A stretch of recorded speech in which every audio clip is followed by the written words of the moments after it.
have done specifically is have roadshows, tell the story consistently. Our ambassadors, high commissions and consulates have supported across the world in giving that support. We've been able to position all the ammunition that we have, including GIFT City, as the gateway to India, to make sure that all the tools at our disposal are then made available for foreign capital to come to the country. Let me talk about FCNR, which is very, very topical right now. Again, in this context, because we have more than we can handle, we pass it on to the Indian banks.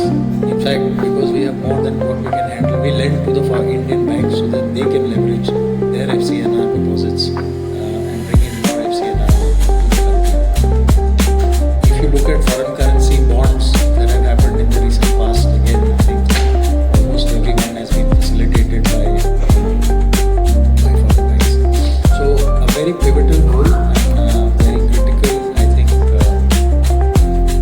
we are in a very critical phase where foreign capital will find its way to India if we are able to articulate the benefits we have. Of course, there's a lot of that's happening which is beyond our control on geopolitics and currency and interest rates overseas compared to those in India. So those will obviously play a part in how much capital we can attract to the country. Thank you. So, I'll open up the floor for any questions from anyone. So if you can just, can have a mic there. The gentleman behind. Raise hand, sir. So we'll start from there in the middle. Yeah, you can speak, sir.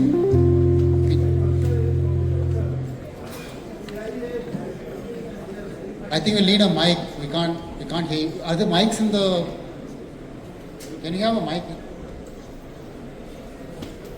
As the ticket size and the sophistication of the investor increases, even SEBI recognizes that the product suite needs to change.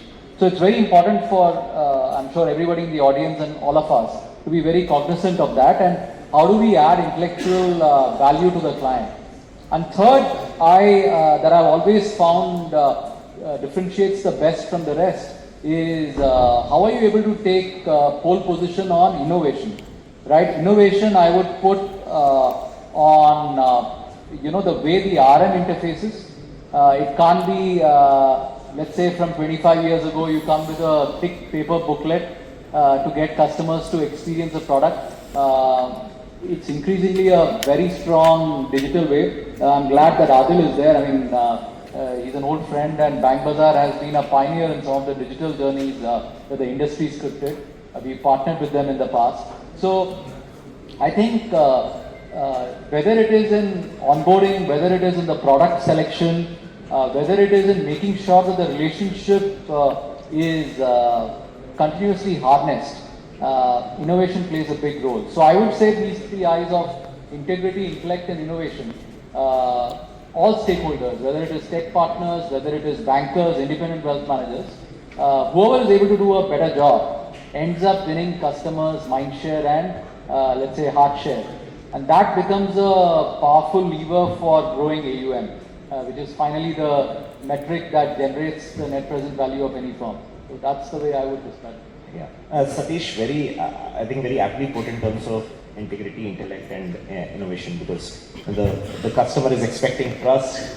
There is opening of new frontiers, which is the innovation that is needed, and intellect is needed because the customer is already aware, thanks to so much more disintermediation of information which has started happening in this space, that everyone has started to get more aware of what returns means for them, what is inflation beating, what is their risk appetite and what fits to their risk appetite. So, this awareness of customers and whether the banks or the independent advisors are catering to that is critical.